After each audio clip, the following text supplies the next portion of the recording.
রহিম। আজকে আমরা আমাদের ক্লাস নাম্বার 13 নম্বর ক্লাস, হ্যাঁ, থার্ড ফেজে আছি আমরা। আজকে আমাদের আরো কিছু বিষয় নিয়ে আলোচনা আমরা করব। Education, work and economy. গত দিনের আলোচনা যেটাতে গিয়েছিল টেকনোলজি, সোশ্যাল কনটেক্সটে, আজকে আমরা আরো সেই বিষয়গুলোকে আরেকটু সামনে আলোচনাগুলো করব এবং জব ইন্টারভিউ আমরা কিভাবে ডিল করব সেগুলো কিছুটা সেদিকেও আলোচনাটা আমাদের যাবে আজকে। সো গত ক্লাসে আমরা যেটা করার চেষ্টা করেছিলাম যে টেকনোলজি, মিডিয়া এসব নিয়ে, আজকে আমরা the discussion will be grounded in the harsh political reality of your daily lifes. যেমন এডুকেশন নিয়ে, এটা প্র্যাকটিক্যাল রিয়েলিটি। পলিটিক্যালটা আরেক দিকে পরে ইয়েতে যাবে নেক্সট কোনো ক্লাসে। আজকে আমরা যেটা করব সেটা প্র্যাকটিক্যাল রিয়েলিটি নিয়ে, আমাদের এডুকেশন, আমাদের ইকোনমি, অর্থনৈতিক অবস্থা, এসব নিয়ে যে ডিল হয় বা প্রশ্নগুলো হয় সেই জায়গা থেকে। তো আমরা গত ক্লাসে যেটা আলোচনা করেছি আমরা সেটা টেকনোলজি বেসড এবং মিডিয়া বেসড নিয়ে আমাদের আলোচনা ছিল। আজকের আমাদের আলোচনা হচ্ছে আমাদের প্র্যাকটিক্যাল রিয়েলিটি, যেটা আমাদের ডেইলি লাইফ অ্যাক্টিভিটিস, আমাদের এডুকেশন, ওয়ার্ক অ্যান্ড আমাদের অর্থনৈতিক অবস্থা, financial condition, economical growth, economical crisis, এইসব বিষয় নিয়ে আমরা আলোচনা করব। প্রশ্ন কিভাবে সেগুলোকে ডেভেলপ করা, সেই জায়গায় প্রত্যেকটা টপিক একটু একটু করে আলোচনা করে দেওয়ার উদ্দেশ্য এই জন্য আপনাদের আইডিয়া জেনারেশনটা যেন ফর্মুলেটেড হয়, ফিলসফিক্যাল হয়, থিওরিটিক্যাল হয়, কিছু কিছু জিনিস, টার্মোলজিগুলো, ভোক্যাবসগুলো, সেগুলোকে আমরা ডিল করতে পারি। সেই বিষয়গুলোর জন্যই আমরা বিষয়বস্তুগুলোকে এভাবে সেগমেন্ট করে রেখেছি।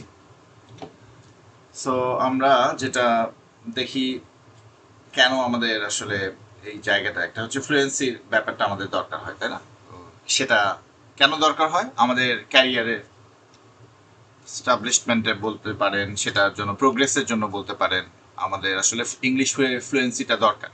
এখানে অনেকে যারা আপনারা আছেন, আপনারা প্রফেশনালি আরও স্কিলফুলি ডিল করতে পারেন চান এবং যেন পারেন, সেটার একটা আকাঙ্ক্ষা, একটা আর্জ কাজ করে আপনাদের মধ্যে। সেইখান থেকে আপনারা এই জায়গায়, আমরা মূলত সবাই, আমরা যারা অ্যাডাল্ট লার্নার, আমাদের ইংলিশের ফ্লুয়েন্সিটা আমাদের দরকার মূলত আমাদের ক্যারিয়ারের একটা অ্যাডভান্সমেন্টের জন্য। So, if you walk into an IELTS speaking test or multinational job interview and describe your career using words like good job, nice salary and hard study, so এই জায়গাগুলো আসলে প্রফেশনাল হয় না, এই ধরনের একটা বেসিক লেভেলে থেকে যায়। সো সেটাকে একটু আপলিফট করা কিভাবে করা যায়, এগুলো তো আমরা মোটামুটি আমাদের বেসিক লেভেলে আমরা ডিল করতে পারছি, তাই না? ভেরি গুড স্যালারি, এইভাবে আমরা কথা বলতে পারি। এটাকে আরেকটু কিভাবে প্রফেশনাল জায়গায় নেওয়া যায়, সেটাই এটা। It's all about awareness, it's all about learning. আমি দেখলেই, শিখলেই, জানলেই আমি সেগুলো ব্যবহার করতে পারবো বলে আমি আশা করি। এই জন্য বিষয়গুলোকে অর্গানাইজ করা, অ্যারেঞ্জ করা এবং আপনাদের সাথে শেয়ার করা, সেটা স্লাইডের মাধ্যমে প্রেজেন্ট করা, যেন আপনি সেটা মাথায় নিতে পারেন। So what we will do today we try to transform you from passive job seekers into articulate professional and innovators. হ্যাঁ, যে আপনি লিড নিতে পারেন, আপনি কথা বলছেন, সেই জায়গা থেকে আমরা সেই জায়গায় নিতে চাই। ওকে, রাইট। এখন আপনাকে যে খুবই একটা কমন কোয়েশ্চেন করা হয়, তাই না? Tell me about yourself. So এটা আপনার কোনো লাইফ স্টোরি বলার প্রশ্ন না। কখন এটা এটা কিন্তু ভ্যারি করে, না? এটা ভ্যারি করে আপনার লাইফ স্টোরি। এটা আপনাকে যদি স্কুলে কলেজে জিজ্ঞাসা করা হয়, বা আপনি ফার্স্ট ডে কোনো ইনস্টিটিউশনে প্রথম দিন গিয়েছেন, সেখানে আপনার সম্পর্কে যদি জানতে চায়, সেই জানতে চাওয়াটা আর আপনাকে কোনো ইন্টারভিউয়ে বা কোনো একটা কম্পিটিটিভ এক্সামে যখন আপনাকে জিজ্ঞাসা করা হয়, সেটা কিন্তু ওই একই জানতে চাওয়ার না, মতো না। সো বায়োগ্রাফি যে বিষয়টা হচ্ছে, যে আপনি ধরেন এখানে বলছেন, hello, my name is Rahim, I am from Dhaka, I have 2 brothers and 1 sister, my hobbies are playing cricket and reading books. ভালো না? ঠিকই আছে তো। এভাবে তো আমরা কথা বলি, বা এটা এটা তো আমার কাছে খুব খুব বেশি কি অড লাগার কথা বা আমরা ভাবছি? তো এইভাবে আমরা কথা বলি। আসলে এখন কথা হচ্ছে, আমি এখানে এভাবে আপনাদের মার্কও করে দিয়েছি, কেন এই বিষয়টা আসলে খুব প্রফেশনাল হচ্ছে না। সো ইন্টারভিউয়ার আপনাকে আপনার পার্সোনাল লাইফের ব্যাপারে আসলে বদার করে না, আপনার কয় ভাই বোন এগুলোর ব্যাপারে বদার করে না। আমি কিন্তু কিছুটা আজকে আপনি গত ক্লাসেও আমি বলেছি, আমাদের আইএলটিএস এর বাইরেও কিন্তু আমরা কিভাবে এটা প্রফেশনালি ডিল করতে পারি। আমার ক্যারিয়ার, আমার অফিস বলেন, আমার প্রফেশনাল লাইফে যেই জায়গাটা আমি নিতে চাই নিজেকে, সেই জায়গাটাও আমরা কিন্তু দেখবো। এটা শুধুই, it's not all about IELTS exam, it's all about preparing ourselves for betterment, or if as we can efficiently, effectively, skillfully deal in English, right? So এটাই আমাদের টার্গেট। তাহলে তারা কি চায় আসলে? ইন্টারভিউ যদি আপনার পার্সোনাল লাইফ সম্পর্কে জানতে না চায়, কি জানতে চায় আসলে? তারা এই যে আপনার প্রফেশনাল ভ্যালু নিয়ে জানতে চায়, আপনি কি পছন্দ করছেন, আপনার গ্রোথ কি, আপনার ফিলসফি কি, আপনি কিভাবে টিম বিল্ড আপ করেন, আপনার ক্যাপাসিটি, আপনার সোয়াট অ্যানালিসিস আপনি জানেন কিনা, আপনার স্ট্রেংথ উইকনেসের জায়গা, এই সব বিষয়ে জানতে চায় মূলত। তো সেই জায়গায় আমরা যদি দেখি, your professional, first of all, your professional commercial, stop reciting your biography। মানে কখনোই এই যে আমরা লিস্ট করে ফেলি, তাই না, যে আমার নাম এটা, আমার বাবার নাম এটা, আমার বাবা জব করেন, প্রফেশনাল, আমার মা, আমার ভাই বোন, আমি এত সালে জন্মগ্রহণ করেছি। হ্যাঁ, ঠিক আছে, আপনার সেটা কিছুটা আপনার রিলেটেড, যেটা আপনি আই ওয়াজ বোর্ন, এটা আপনি করতে পারেন, কিন্তু আপনার ভ্যালিউস, মূলত আপনার সম্পর্কে জানতে চাওয়া হলে আপনার ভ্যালিউসগুলো, প্রফেশনাল ভ্যালিউসগুলো আপনাকে expected, it is expected to share your values. So আপনি এই যে আমি আপনাদেরকে আলাদা করে দিয়েছি, আপনি দেখেন এখানে খেয়াল করেন যে প্রথমটা হচ্ছে আপনার theme, who are you professionally, আপনি প্রফেশনালি কে, আপনার নাম কি এটা আমার কাছে ইম্পর্টেন্ট না, আপনি প্রফেশনালি আপনি ব্যক্তিত্বটা কি। হ্যাঁ, আপনি সেইখানে যেমন ধরেন আমার প্রফেশন এখন যে অবস্থা, I am an assistant professor of English with a strong focus on integrating entrepreneurial thinking into language pedagogy, and I have spent the last several years developing my skills in advanced curriculum design and communicative coaching। তাহলে এই যে আমি আমার সম্পর্কে একটা দিয়ে বললাম, এখানে কিন্তু আমি এখানে আমার নাম বলি নাই, আমার বয়স বলি নাই, আমার বাবার নাম বলি নাই, আমার ভাই বোন কতজন কিছুই বলি নাই। সো এখানে আমার প্রফেশনাল আইডেন্টিটি কি, আমার গোল কি, আমার মিশন কি, আমার এক্সপিরিয়েন্স কি, আমার পথ চলা কি, সব নিয়ে আমি সেখানে আমি নিজেকে উপস্থাপন করার চেষ্টা করেছি। আশা করি আপনারাও নিজেদেরকে এই রকম ভাবে নিজেদের অবস্থান থেকে এটাকে রেডি করে প্রিপেয়ার করে ফেলবেন। আপনি আপনার টাইটেল কি, প্রফেশনালি আপনি কি করছেন, সেই জিনিসটা, আপনার ভিশন কি, আপনার মিশন কি, আপনার এক্সপার্টাইজ কি, এই বিষয়টাকে আপনারা ফার্স্ট, এটা হচ্ছেন আপনি। আপনার নাম কি সেটা আপনি না, আপনার অ্যাক্টিভিটিস কি সেটা আপনি, ইম্প্যাক্ট। সো এরপরে আপনি আসবেন, আপনি এখানে অবশ্যই আপনি কি করবেন, আপনার রেজিউমিকে লিস্ট করবেন না, কি করবেন, দুটো আপনার অ্যাচিভমেন্টকে এখানে রিলেট করার চেষ্টা করবেন। সো যেমন আপনি হতে পারে এখানে, recently I successfully launched an intensive digital English fluency program which resulted in a massive improvement in the IELTS band scores of university admission candidates.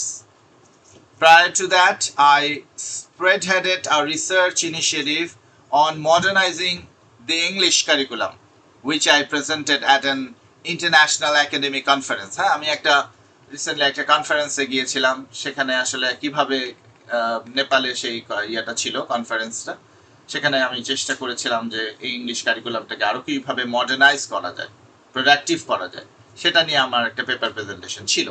তো ধরেন এই যে আমি ইম্প্যাক্টটা আমি কি করছি সেটা আমি এখানে দেওয়ার চেষ্টা করছি, মানে আমার দুটো অ্যাচিভমেন্ট নিয়ে আমি একেবারে আমি এত সালে এটা করেছি, অ্যাওয়ার্ড পেয়েছি, 16 সালে এত করছি, 15 সালে এটা, এভাবে প্রত্যেকটা লিস্ট করা না। আমি বোঝাতে পেরেছি? সো রেজিউমিটাকে লিস্ট করবেন না, অ্যাচিভমেন্টটাকে আপনি রেলিভেন্ট করে স্পেসিফিক একটা ওই রিলেটেড আপনার যেই সেক্টরে আপনি যাচ্ছেন, যেই সেক্টরে আপনার ইন্টারভিউ হচ্ছে সেই সেক্টরে ফোকাস করে, সেই সেক্টরের সাথে রেলিভেন্ট এমন কি আপনার অ্যাচিভমেন্ট দুটো আপনি এখানে বলেন। ওকে, এরপরে আপনার আসলে আপনার টার্গেট কি, আপনার এন্ড গোল কি। তো সেখানে আপনি ফিউচারের সাথে আপনার পাস্টের সাথে ফিউচারের একটা কানেকশন তৈরি করতে হবে। ওকে, কেন আজকে আপনি এখানে এই কাজ করছেন, আজকে কেন আমি আপনাদের সাথে কথা বলছি এই আর্লি ইন দ্য মর্নিং, তাই না? Why are you sitting in this chair today? So এটার ভিশনটা কি আপনার? While I highly value my current work in university classrooms, I'm now looking to scale my impact by designing large-scale educational frameworks, which is exactly why I'm so excited to be interviewing for this senior curriculum director opportunity with you today. ধরেন আমি একটা directorship চাচ্ছি, senior একটা বা সিনিয়রদের curriculum design করা, সেখানে আমার জায়গাটা আমাকে ইন্টারভিউ করছে, আমি সেই জায়গায় নিতে চাই, আরও ব্রডার স্কেলে এডুকেশনাল ফ্রেমওয়ার্ক নিয়ে আমি কাজ করতে চাই। আমাকে একজন, আমি ইমাজিন করছি যে আমি একটা ইন্টারভিউ আমাকে নেওয়া হচ্ছে, তো সেখানে এখানে আমি কথাটা বলছি যে এই জন্যই আজকে আমি এখানে আপনাকে ইন্টারভিউটা করছি, which is exactly why I am so excited to be interviewing যা আমাকে ইন্টারভিউ করা হচ্ছে for this senior curriculum director opportunity with you today. দেখেন, খেয়াল করেন, এখানে কোথাও কি আমার কোনো আমি নাম, আপনি বলতে পারবেন যে এখানে আপনার নাম কি? নাম নেই। তাহলে এটা কেমন ইয়ে হলো, introduce yourself or tell me about yourself. তাহলে আমি যে ডাইমেনশনটা আপনাকে দিতে চাচ্ছি, আপনি এখানে আপনার প্রফেশনালি আপনাকে প্রেজেন্ট করছেন, এই প্রফেশনাল প্রেজেন্টেশন। এটা যখন আপনি কর্পোরেট সেক্টর যখন আপনি কথা বলছেন, তখন আপনার আইডেন্টিটি হচ্ছে আপনার পোস্ট ডেজিগনেশন, আপনার অ্যাক্টিভিটিস, আপনার ভিশন, আপনার এক্সপিরিয়েন্স, এই সব হচ্ছে আপনি। আপনার নাম, বাবার নাম, জন্ম, এগুলো না। আপনি কোথা থেকে আসছেন, রাজশাহীতে আম পাওয়া যায়, এইসব, এই জায়গাটা না। বুঝতে পেরেছেন? তো প্রফেশনাল জায়গায় আপনাকে এরকমভাবে নিজস্ব একটা আইডেন্টিটি তৈরি করতে হবে, যেটা আমরা এখানে বলেছি যে tell me about yourself. এই আপনার সম্পর্কে বলতে গেলে আপনাকে এভাবে বলতে হবে। কিন্তু আমাদেরকে যখনই বলতে বলে আপনার সম্পর্কে, আমরা শুধু আমার সম্পর্কে বলতে গেলে আমি আমার বাবা মা, আমার ভাই বোন, আমার পরিবার, আমার জন্ম, আমার এসএসসি, আমার এইচএসসি রেজাল্ট, এগুলোর মধ্যে আটকে আছে কিন্তু।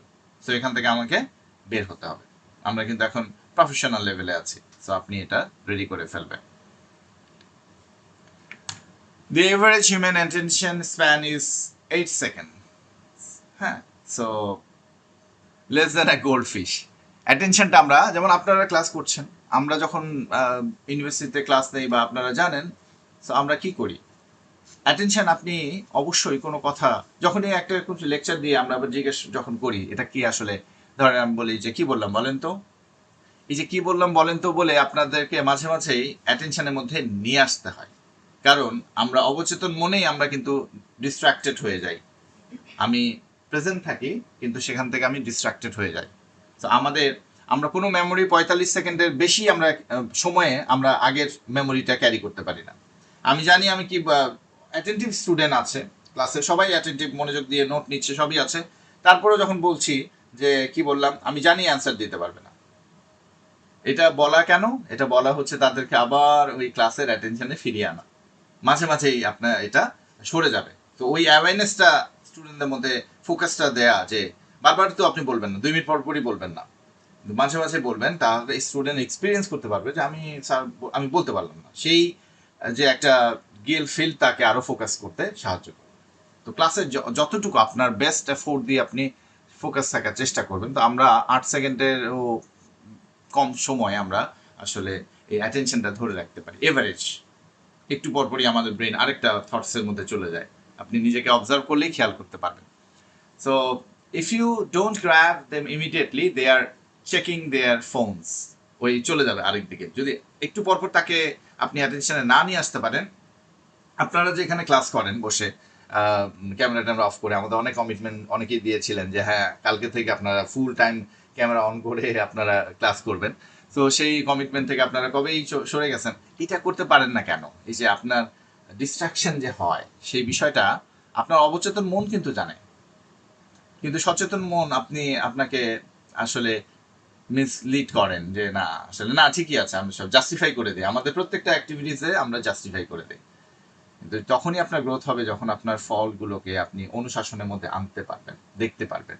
হ্যাঁ, আমরা কিন্তু খুব ভালো ক্রিটিক হতে পারি না, আরেকজনের জন্য আমরা ভালো ক্রিটিক, আরেকজন কোথা থেকে কি করলো, পান থেকে চুন খসলো সেটা আমরা ভালো অবজার্ভ করতে পারি, কিন্তু আমার নিজের যে ফোকাসটা সরে যায়, আমার নিজের অ্যাক্টিভিটিস, আমার যা করণীয়, যা করার সেটা করছি না, সেটার ব্যাপারে আমরা কিন্তু কখনোই নিজেকে অ্যাকুইজিশনে নিয়ে আসি না বা অনুশাসনে নিয়ে আসি না, আমরা জাস্টিফাই করে দিই এই কারণে এই হয়েছে, তুমি আমার এই বলছিলে যেন আমার মন খারাপ হয়েছে, আমি পড়ালেখা করতে ভালো লাগতেছে, এই যে ব্যাপারটা। কিন্তু আমার ভিশন, আমার কমিটমেন্ট, আমি যে কমিটমেন্ট থেকে সরে যাচ্ছি প্রতিনিয়ত, সেটার ব্যাপারে আমি থোড়াই কেয়ার করি। কিন্তু মানুষ কমিটমেন্ট থেকে সরে গেলে সেটার ব্যাপারে আমি খুবই একেবারে খরগহস্ত হয়ে যাচ্ছি। ওকে, চলে সামনে আগে। দ্য বোরিং সেন্টেন্স ইন্ট্রো যদি হয়, ওই যে আবারও hello my name is Abdullah, today I am going to talk about FIFA world cup 2026। কি আপনি এখানে কেন, এটা এক্সপেক্টই করা যায়, এটা কিন্তু আমরা অনুমান করতে পারছি যে আপনি কি নিয়ে কথা কিভাবে বলবেন, এটা এক্সপেক্টেড, মুখস্থ, স্ক্রিপ্টেড। সো এনার্জিটাও এখানে থাকে না। আর যখন আপনি খুব এনথুজিয়াস্টিক ইনভলভ হয়ে কথা বলবেন, ওটার ব্যাপারটা অন্যরকম হবে, চমৎকার হবে। ওকে, সো আমি আপনাদেরকে বলতে চাচ্ছি এভাবে, এই 4টা জিনিস আপনি একটু খেয়াল করবেন যখনই কোনো কথা বলার সময়। আপনি এখানে ইমাজিনেশন, আপনার লজিক, আপনার ইমোশন, আপনার এঙ্গেজমেন্ট, এই 4টা জিনিসে যদি আপনি খেয়াল করে কথা বলেন, তাহলে আপনার স্পিচটা, কথা বলাটা অন্য যে কারো থেকে ডিফারেন্ট হয়ে যাবে। আপনি যখনই অন্য যে কারো থেকে ডিফারেন্টলি কথা বলবেন এবং সেটা প্রোডাক্টিভ ওয়েতে কথা বলবেন, তখন অবশ্যই আপনার ট্রিটমেন্টটাও ডিফারেন্ট হবে। আমরা চাই আমাদেরকে আলাদা করতে, সবার থেকে আমরা বেটার হতে চাই, আলাদা হতে চাই।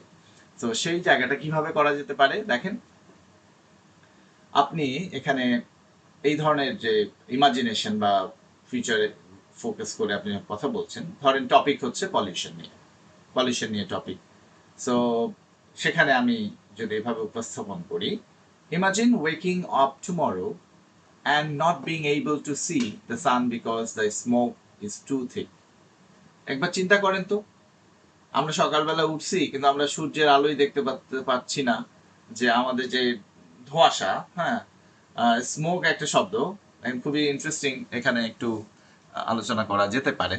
আমরা যখনই এই যে শব্দটা আপনারা জানেন, এই যে ব্রাঞ্চ, এই শব্দটার মিনিং কি জানেন, এই শব্দটা কোথা থেকে এসেছে? এই শব্দটা মূলত একটা ব্লেন্ডিং, এটাকে একটা প্রসেস বলে, ব্লেন্ডিং প্রসেস। সেটা কি? সেটা হচ্ছে আমরা এই যে ব্রেকফাস্ট আর হচ্ছে লাঞ্চ, এই দুটো শব্দের, এই যে ব্রেকফাস্টের বিআর আর লাঞ্চের ইউএনসিএইচ, এইটুকু, হ্যাঁ, এটার প্রথম ওটার শেষ পার্ট, এই মিলে হয়েছে ব্রাঞ্চ। এখন এটা একটা নতুন শব্দ, এটার মানে কি?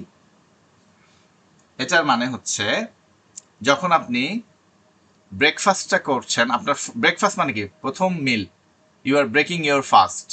আমরা রাতে না খেয়ে থাকি, তারপরে প্রথম যে মিলটা, এটাকে ব্রেকফাস্ট বলা হয়। সো আমরা যারা 12টার দিকে সাধারণত আমরা ব্রেকফাস্ট মানে প্রথম খাবারটা খাই, ওটাকে আসলে ব্রেকফাস্ট বলে না, ওটাকে ব্রাঞ্চ বলে। You are taking your breakfast at the lunch time, prior to the lunch time. So এটা একটা আলাদা একটা মিল, হ্যাঁ। সো এই যে এটা হয়ে গেল ব্রাঞ্চ।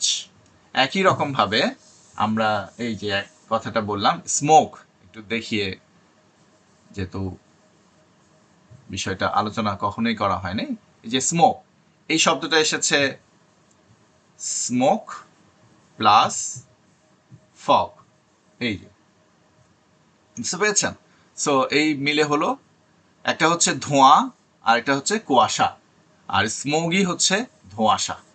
বুঝতে পেরেছেন? ইন্টারেস্টিং শব্দ না? তো এইভাবে অনেক শব্দ তৈরি হয়।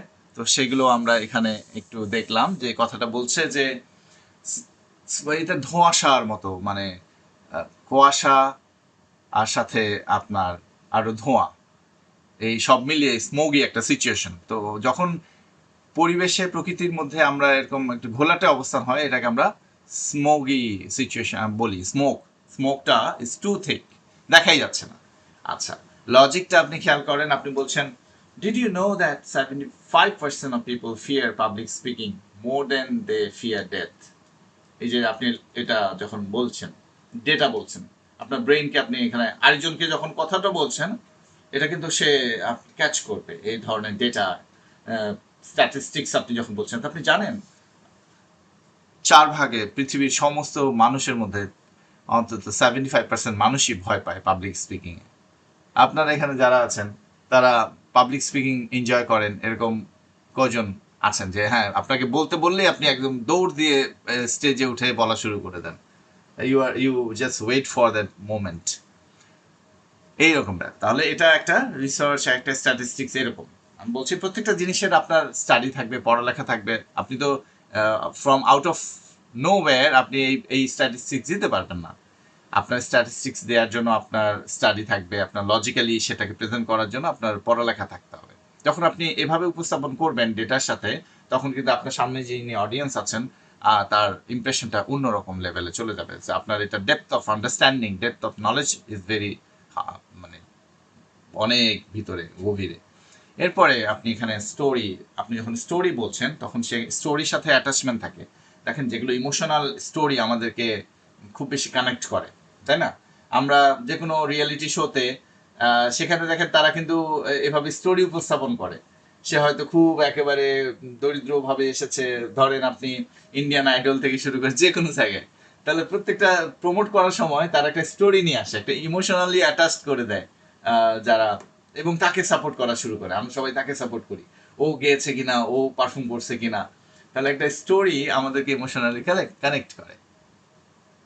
তো আমরা সবসময় আমরা কানেক্টেড হই স্টোরিজের সাথে।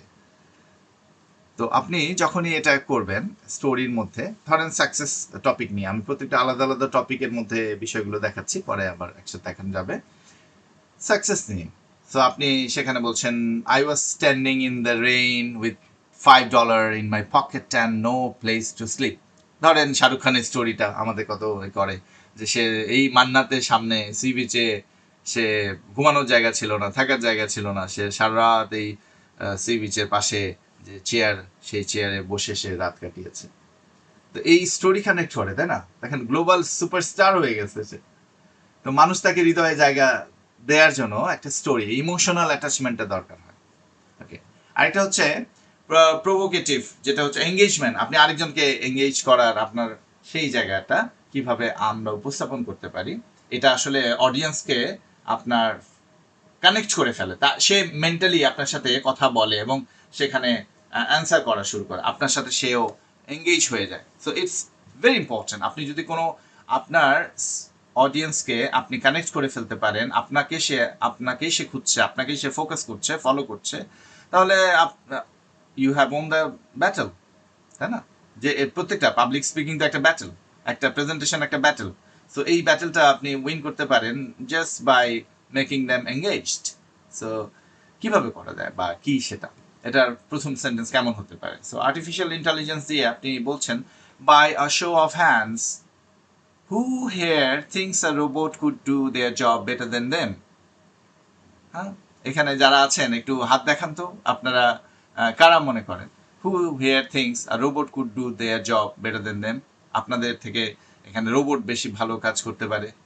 এই যে আমরা যে আরেকজনকে কোয়েশ্চেনটা ছুড়ে দিলাম, থ্রো করলাম, তা এখানে কিন্তু তারা মেন্টালি অ্যান্ড আটারলি তারা এখানে ইনভলভ হয়ে যাচ্ছে।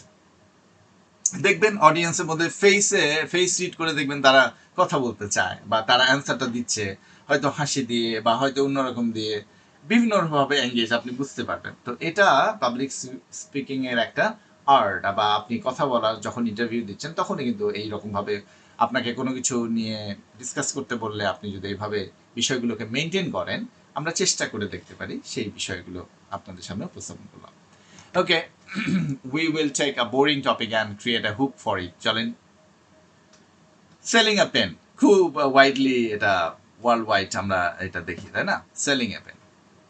So কি হচ্ছে, this is a pen, it is blue, buy it, it is very good, এভাবে আপনি বলছেন। তো কি হতে পারে এটা? ধরেন একটা স্টোরি নিয়েছি আমি, এই স্টোরিটা এভাবে কয়েকজনকে এই বিষয়টা নিয়ে করা গেছে, অনেকেই এটা সেখান থেকে একটা জায়গা বা একটা প্রেজেন্টেশন আপনাদের সামনে তুলে ধরছি, এভাবে চাঙ্ক করে নিয়ে এসেছি। এই জন্য দেখেন ডাবল কোড দিয়েছি, ডাবল কোড মানে আরেকজনের বলা কথাটা আমি এখানে আপনাদের সামনে প্রেজেন্ট করছি। হ্যাঁ, সো এটা এমন দেখেন আমি যখন আমারটা বলেছিলাম ওখানে কিন্তু ডাবল কোড দেইনি, ডাবল কোটেশন মার্ক, এই যে ডাবল কোটেশন মার্ক তখন দেয়া হয়নি, কারণ সেটা আমি আমার কথাটা বলছি, আর এখানে আরেকজনের কথাটা এখানে কোড করা হচ্ছে, দ্যাটস ওয়াই এখানে ডাবল কোড। দেখেন এখানে বলছেন আর কি, সেটা আমি আপনাদের সামনে রেখেছি, কারণ আমি তো আসলে মার্কেটিং ডিপার্টমেন্টের না, আমি এটাকে হয়তো ল্যাঙ্গুয়েজ দিতে পারবো, কিন্তু যারা এই সেক্টরে এক্সপার্ট তারা কিভাবে এটাকে উপস্থাপন করে সেজন্য এটাকে আপনাদের সামনে নিয়ে এসেছে। In 1888, a man named John Loud changed history. He invented a tool that let us write our thoughts forever. That tool is this. এই যে এটা দেখাচ্ছেন, আপনি একটা কলম দেখাচ্ছেন, এই কলমটা দিয়ে বললেন এবার আপনি ওটাকে করেন। তা এই যে আপনার উপস্থাপনা, যেমন দেখবেন আপনি বাসে যখন যাত্রা মানে আপনার যাতায়াত করছেন, তখন দেখবেন অনেকেই আসে কোনো কিছু সেল করতে, কলম সেল করতে, বা এমনভাবে কিছু কিছু পাবেন যাদেরকে আমরা হকারও বলি, কিছু কিছু পাবেন এমন যে আপনি কনভিন্স হয়ে যাবেন, এরকম হয়তো মজাও পেয়ে যাবেন, ভাববেন যে আচ্ছা ঠিক আছে এটা কিনেই ফেলি, বা এরকম একটা জায়গায় আপনাকে লাইট একটা ইমোশনে নিয়ে যায়, আপনাকে এঙ্গেজ করে দেয়, আপনাকে ইমপ্রেস করে দেয়। সো ব্যাপারটা এমন হতে হয়। আচ্ছা, চলেন নার্ভাসনেসকে আমরা কিভাবে হ্যান্ডেল করতে পারি, যেটা আমাদের অবশ্যই অবশ্যই মানে শেখার একটা বিষয়, কারণ আমরা সবাই নার্ভাস হয়ে যাই। হ্যাঁ, এবং আমরা এটাকে কেউ ম্যানেজ করতে পারি না। এই ম্যানেজমেন্ট স্কিলটাও আপনাকে জেনে নিতে হবে। আমরা নার্ভাস হতেই পারি, আমাদের ভয় লাগতেই পারে। আরেকটা যেটা আছে HCA, এটাকে বলা হয় হাই কমিউনিকেটিভ অ্যাপ্রিহেনশন, যে ইনহিবিশন, ভয় আমাদের সবারই কাজ করে। আপনাকে যে কোনো আপনি যতই মনে করেন একজন আপনার যিনি ইন্টারভিউ নিয়েছে ওনার যদি আপনি আবার ইন্টারভিউ নেন, উনিও কিন্তু এই হাই কমিউনিকেটিভ অ্যাপ্রিহেনশনে পড়ে যাবে। যখন আপনি ইন্টারভিউ বোর্ডে আছেন, আপনি দেখবেন আপনি কোনো সিলেকশন টিমে আছেন, আপনি যখন ইন্টারভিউ করতেছেন খুব মজা নিচ্ছেন আপনি, আবার আপনি যখন কোথাও ইন্টারভিউ দিতে যাচ্ছেন তখন দেখবেন যে আপনার অবস্থাটা কেমন হয়। তো আমরা কিন্তু নার্ভাস হয়ে যাই। এই নার্ভাসনেসটাকে কিভাবে আমরা ডিল করব, এটা আমাদের কিছুটা শেখা উচিত। সো কাম ডাউন, আমরা যেটা করি এটাকে আমরা ঠান্ডা করি, নিজেকে শান্ত করি, এটা। সো কি করবেন, এটাকে রিচ্যানেল করার চেষ্টা করেন, যেটা খুবই আপনার কাজে আসবে। আপনি 4 সেকেন্ডে ইনহেল করবেন, 4 সেকেন্ড, ওটাকে 4 সেকেন্ড ধরে রাখেন, 4 সেকেন্ডে আপনি এটাকে রিলিজ করেন, আবার 4 সেকেন্ড হোল্ড করেন। এই রকম ভাবে আপনি এই সাইকেলটা আপনি 2-3 বার করেন। এটা একটা।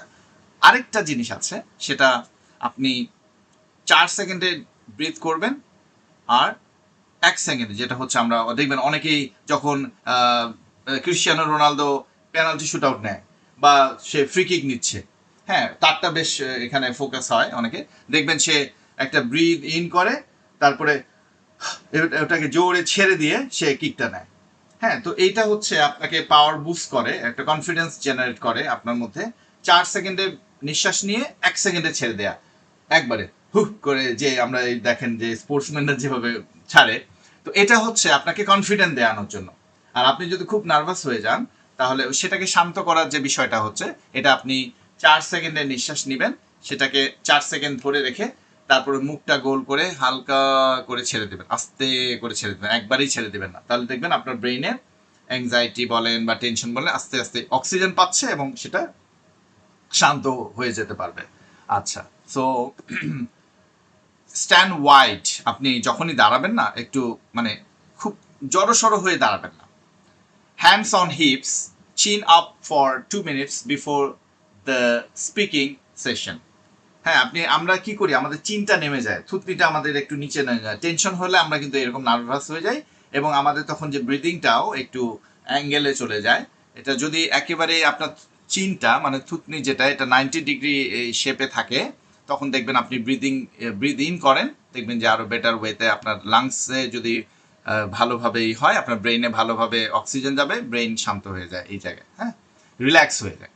সো কর্টিসল হরমোন, এটা যারা এখানে একজন ডক্টর আছেন উনি ভালো করে বুঝবেন। কর্টিসল হরমোন আসলে আমাদের একটা স্ট্রেস হরমোন, যেটা আমরা এই যে এখন সকালে যে আপনারা ঘুম থেকে উঠেছেন, এখন কিন্তু এটা স্পাইকে আছে, একেবারে পিকে আছে কর্টিসল হরমোন।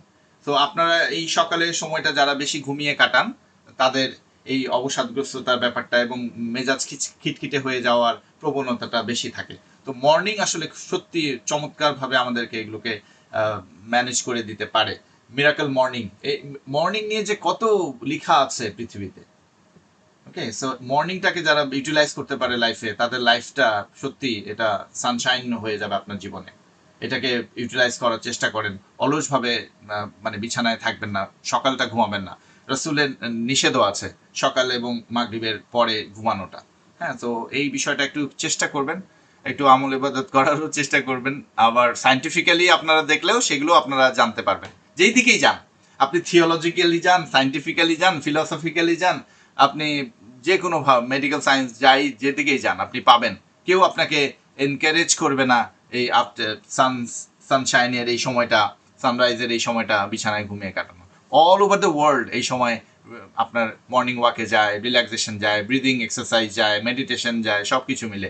তো এটা কি করে, এই কর্টিসল হরমোনটাকে আমাদের ম্যানেজ করতে হয়। কর্টিসল হরমোন যদি আপনি ম্যানেজ থাকে, আপনি বেটার ভালো মুড আপনার নিয়ে বের হতে পারবেন, সারাদিন শুরু করতে পারবেন। ওকে, সো খেয়াল করেন আমরা যখন ওই যে বাইং টাইম, এটা তো একটা আমাদের দক্ষতা অর্জন হয়ে গেছে বাই দিস টাইম, আমরা কিভাবে পারচেস করতে পারি টাইমকে, মানে একটু সময় নেই এই ব্যাপার।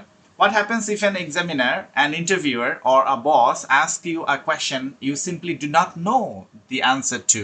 মানে কি অ্যান্সার করবেন এটা তো আপনি জানেন না, হয়তো হঠাৎ করে আপনি পাজলড হয়ে যাচ্ছেন, বা টেন্সড ফেশিয়াল এক্সপ্রেশনে আপনি কি টেনশনটা দেখাবেন, বা এটা স্মার্টনেস হচ্ছে হাসি মুখে আপনি কিছু ফ্রেজ আপনার আছে সেগুলোকে আপনি এইভাবে বলে দিয়েন না যে I don't know answer, don't know the answer sir, I am very sorry. So হাসি মুখে আপনি কিছু পারচেস করেন, টাইমকে পারচেস করেন, বাই করেন। মানে আমি বাইং টাইমে যে টেকনিকগুলো শিখেছি সেগুলো আপনি যদি করতে পারেন, ফ্রেজ কিছু বললেন, কথা বলা হয়ে গেল, আপনি হাসি মুখে আছেন, মানে টেনশনটা, নার্ভটা পেতে দিবেন না। ওকে, যদি বলে ফেলেন আই ডোন্ট নো এবং আপনি থেমে যান কথা বলা, তাহলে আসলে কনভারসেশনটাই আর সামনে এগোবে না, তাই না? এবং আপনাকে আনপ্রিপেয়ার্ড লাগবে। এটা না করে আপনি কি করতে পারেন? Bridge technique to buy yourself time to think and smoothly redirect the conversation to something you do know. যে ওই দিকে নিয়ে যান ওকে। ওই যে একটা গল্প আছে না, যে যাই তাকে রচনা লিখতে বলা হয়, সে নিয়ে এসে সে কুমিরে নিয়ে আসে, তারপরে কাটা কাটা কাটা কাটা। বিষয়টা এরকম, আপনার এক্সপার্টাইজ লেভেল যেদিকে আছে আপনি ওখানে আলোচনাটা একটু ব্রিজ করেন, ব্রিজ এন্ড করে আলোচনাটাকে আপনার ওই দিকে আরেকটা কনভারসেশন একটু কাছাকাছি রিলেভেন্ট জায়গায় নিয়ে যান, যেটা আপনি মনে করছেন যে এটার সাথে রিলেটেড। ওকে, সো খেয়াল করেন দ্য ব্রিজ টেকনিক ফরম্যাট 1 এখানে দিয়েছি। This is a fascinating question.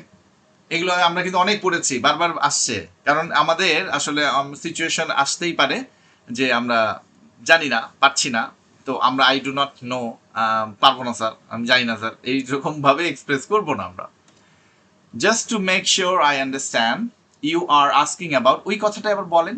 হ্যাঁ, যে আপনি এটাই বলেছেন তাই না, just to make sure I understand, আমি আপনাকে হয়তো ঠিকই বুঝতে পেরেছি। প্রথমে কি বললেন? That is a fascinating question. Just to make sure, শুধু আপনার কাছ থেকে আমি একটু কনফার্মেশন চাচ্ছি আমি বুঝতে পেরেছি কিনা। আপনি ইউ আর আস্কিং অ্যাবাউট, দেখেন আপনি কিন্তু মানে আপনার এয়ার ফ্লোটা কন্টিনিউ করছেন, তার মানে আপনি কথা বলে যাচ্ছেন, আপনি কিন্তু থেমে যান নাই, বা একে পাজলড হয়ে যান নাই, প্যানিকড হয়ে যান নাই, যেটাতে সে বুঝতে পারে যে আপনি লেস কনফিডেন্ট, তা আপনি কথা চালিয়ে যাচ্ছেন। এবার আপনি বলছেন, ইফ আপনি যদি না জানেন তখন আপনি বলছেন I don't have that specific data in front of me, but I can tell you that, or related একটা ফ্যাক্ট নিয়ে বলেন, let me get back to you with the exact numbers. এই যে ব্যাপারগুলো নিয়ে গেলেন, পরবর্তীতে আপনি হয়তো এই বিষয়ে আপনি যেটা বলছেন এটা আমি আপনার কাছে আবার একটু ডেটা ইনফরমেশন নিয়ে আমি অবশ্যই আপনাকে এটা জানাবো।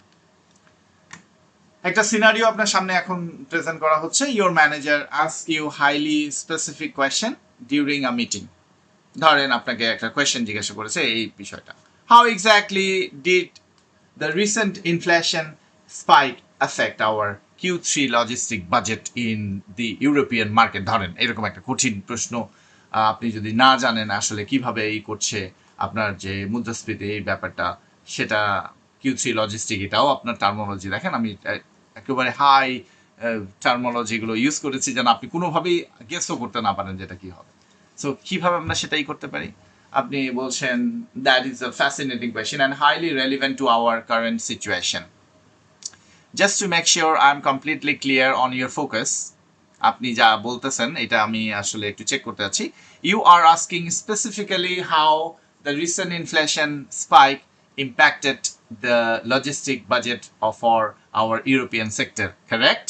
দেখেন আপনি ওই কথাটাই আপনি বললেন, তাহলে হয় কি আপনার যে কোয়েশ্চেনে যিনি কোয়েশ্চেন করছেন, আপনার যিনি ইন্টারভিউ করছেন, উনি কানেক্টেড ফিল করবে, তার কথাটাই আপনি যে অ্যাটেন্টিভলি শুনেছেন এইভাবে তাকেও এঙ্গেজ করে ফেললেন। আপনি বলছেন correct, is it what you wanted to know? তাহলে দেখেন এখানে আপনি ইনস্ট্রাক্টরকে কিন্তু কানেক্ট করে দিচ্ছেন, forcing them to say yes, তাই না? ওকে এঙ্গেজ করে ফেললেন। You have just bought your brain. দেখেন এতক্ষণে কিন্তু আপনি মোটামুটি একটু সময় পারচেস করে ফেলছেন। এই বিষয়টাকে বলছি পারচেজিং টাইম। ওকে, মানে কথাটা ঘুরিয়ে বলা আর একটু ভাবতে থাকা যে আসলে কি বলবো, তাই না? হঠাৎ করে এমন স্কুল কলেজে হয় না যে আপনাকে বাসায় বলছে যে তুমি নাকি এখানে ছিলা, এখন আপনি বললেন যে এই আপনার ব্রেইন তো প্রসেস করে, কি ব্যাপার এটা কিভাবে জানলো, এটা ব্রেইন প্রসেস করতেছে, কে বলতে পারে, সেই জায়গা থেকে আপনি গেস করে তারপরে না রিলেট করে তারপরে অ্যান্সার করেন। মানে এভাবে তো আমরা কত জীবনে ছোটবেলা থেকে বেঁচে গেছি, তাই না? অনেক রকম জায়গায় ধরা পড়ে যাই, খেলতে গিয়ে ধরা পড়ে যায়, বিভিন্ন রকম। তো ওই বিষয়টাই এখানে প্রফেশনালি ওই সিচুয়েশনটাই আপনাকে এখানে আরেকটু ট্রেইনড হয়ে স্কিলড হয়ে করতে হচ্ছে। আচ্ছা, এবার আসেন আপনি সরে যাচ্ছেন, আরেক দিকে ডিরেকশনে যাচ্ছেন, যেটা আপনি জানছেন না বা ওটা অ্যান্সার না করে একটু সরে যাওয়া। While I don't have the exact Q3 European logistic figures in front of me at this very moment, I can tell you that our overall global shipping costs surged মানে উপরে যাচ্ছে by roughly 12% during that period. I will pull the specific regional data immediately after this meeting and send you the exact breakdown. দেখেন আপনি কখনো এরকম সিচুয়েশনে হলে, কোনো কোয়েশ্চেনে আসলে, আপনি সেটা আপনার হসপিটালে হতে পারে, আপনার কোম্পানিতে হতে, ফ্যাক্টরিতে হতে পারে, তাহলে আপনাকে যখন আপনার ম্যানেজার বা আপনার বস যখন এইসব ইনফরমেশন জানতে চায়, এক্স্যাক্টলি যদি আপনি না বলতে পারেন, প্রথম কথা হচ্ছে আমাদের ইংলিশে ব্যাপারটাতে অভ্যস্ত হতে হবে, ফ্লুয়েন্ট হতে হবে। If you can communicate in English and with that language, তাহলে আপনার কিন্তু যেখানেই জব করেন, আপনি যেই সেক্টরেই জব করেন, আপনার ব্যাপারে কদর বেড়ে যাবে, আপনাকে অনেকে ভয় পাবে, অনেকে, কারণ সবার মধ্যে এই ইনহিবিশন কাজ করে, ভয়টা কাজ করে ইংলিশে কথা বলা, কমিউনিকেট করতে পারার ব্যাপারে। এবং আপনার থেকে মানুষ একটু দূরে দূরে থাকবে, আপনাকে নিয়ে ঘাটাবে কম, কারণ ইংলিশে যখন আপনি কথা বলবেন এবং আপনি যদি খুব স্কিলফুলি ইংলিশে কথা বলেন, তখন কিন্তু আপনার প্রমোশনের জায়গা, আপনার পোস্ট পজিশনের জায়গা, আপনার পার্সোনালিটির জায়গাটা তখন আরও বেশি ইম্প্যাক্টফুল হবে। এবং সেই জায়গা যারা বলেন এইচআর থেকে শুরু করে ম্যানেজমেন্ট টিম থেকে শুরু করে সবার নজরে, সবার রাডারে কিন্তু আপনি পড়ে যাচ্ছেন। এখন ম্যানেজমেন্ট বা সবার এইরকম অ্যাডমিনিস্ট্রেটিভ বডির রাডারে যদি আপনি পড়ে যান, তার মানে আপনার প্রোগ্রেস হতে কিন্তু বাধ্য। সো এই জন্য ইংলিশটা আসলে খুবই ইম্পর্টেন্ট। আর ইংলিশে স্কিলফুলি কথা বলা, ওই গতানুগতিক কথা না বলা। যারা সিইও থাকেন বা যারা ম্যানেজিং লেভেলে থাকেন, তারা তো মনে করেন যে একটু দেশে বিদেশে বিভিন্ন জায়গায় সেমিনার অ্যাটেন্ড করা, লোকজন আসা যাওয়া করে, তো তারা তাদের ল্যাঙ্গুয়েজগুলো তারা এইসবের সাথে খুবই ফ্যামিলিয়ার থাকেন। এবং আপনি যদি আপনার ধরেন বাংলাদেশে বসে একটা মাল্টিনেশনাল কোম্পানিতে জব করছেন, সেখানে কোনো এমপ্লয়ি খুব ভালো ইংলিশে কথা বলে, তার ইমপ্রেশনটা কীরকম থাকে আপনারা নিজেই সেটা অনুমান করতে পারেন। বা আপনি কোনো ইউনিভার্সিটিতে আছেন, আপনি কোনো মেডিকেল কলেজে আছেন, একজন স্টুডেন্ট খুবই কনফিডেন্টলি সে ইংলিশে কমিউনিকেট করতে পারে, তার বিষয়টাও বিভিন্ন অপরচুনিটিসগুলো আসে বিভিন্ন ইনস্টিটিউশনে, সেই কিন্তু মানে একজনের কল্পনা চোখ বন্ধ করলে যেন আপনি তার কল্পনায় চলে আসেন যে হ্যাঁ ওই এটা পারবে, এই বিষয়টা। তাহলে হবে কি আপনার অপরচুনিটিস বেড়ে যায়। Try to make this sort of windows open. I will pull, এই যেটা বললাম এরকম। সো কেন এটা দেখেন, ইউ নেভার লাইড, আপনি কিন্তু কোথাও মিথ্যা বলেন নাই, এবং আপনি প্যানিকড করেন নাই, আপনি থেমে যান নাই, আপনি বলে ফেলেন না আই ডোন্ট নো, এই অ্যান্সারগুলো খুবই অপছন্দনীয় কর্পোরেট কালচারে, যে একজন জানবে না, কেন জানবেন না, আপনার পোস্ট পজিশন আপনার জানার কথা, তখন দেখবেন আপনার উপরে আরও বেশি ডমিনেট হয়ে যাবে এবং আপনি খুবই বাজে একজন এমপ্লয়ি হিসেবে মানে হাইলাইটেড হবেন, যে কিচ্ছু জানে না, কোথা থেকে আসছে, অনেক কিছু চলে যাবে। তখন একটা স্কুল, কলেজ, ইউনিভার্সিটি, টিচার সব একসাথে আপনার সাথে এখানে কলঙ্কিত হয়ে যাবে। সো এই বিষয়গুলো এই জন্য নিজেদেরকে তৈরি করতে হয়। You demonstrated honesty, provided related high-level information, and offered a clear action plan to solve the problem. Situation হতেই পারে এরকম। তাহলে এগুলো আমরা মাথায় রাখলে একটু শিখে নিতে হবে। সো ব্রিজ টেকনিক, আরেকটা টেকনিক আমরা একটা ফরম্যাট 1 দেখালাম, ওটা আপনি অ্যাকনলেজ করছেন, দ্যাটস অ্যান ইম্পর্টেন্ট ইস্যু, আপনি এখান থেকে সরে যাচ্ছেন, but I think the bigger question is what matters more, এটা আপনি বলছেন, আপনার একটা নতুন টপিকে আপনি যাচ্ছেন, নতুন টপিকে আপনি আলোচনা করছেন, এটা হ্যাঁ এটা অনেক ভালো একটা গুরুত্বপূর্ণ বিষয় আপনি বলেছেন। তা আমার কাছে মনে হয় আজকে আমাদের এই বিষয়টা অ্যাড্রেস করাটা খুবই দরকার, খুবই এটা burning issues now. Okay, it's high time we discuss on this issues. এইটাই হচ্ছে আমাদের, যেমন ধরেন একটা সিনারিও আপনাকে এখানে প্রেজেন্ট করছি। What do you think about the inflation rate in Argentina? Okay, so that is a critical economic issue. However, I think the broader topic here is now how global inflation affects us all.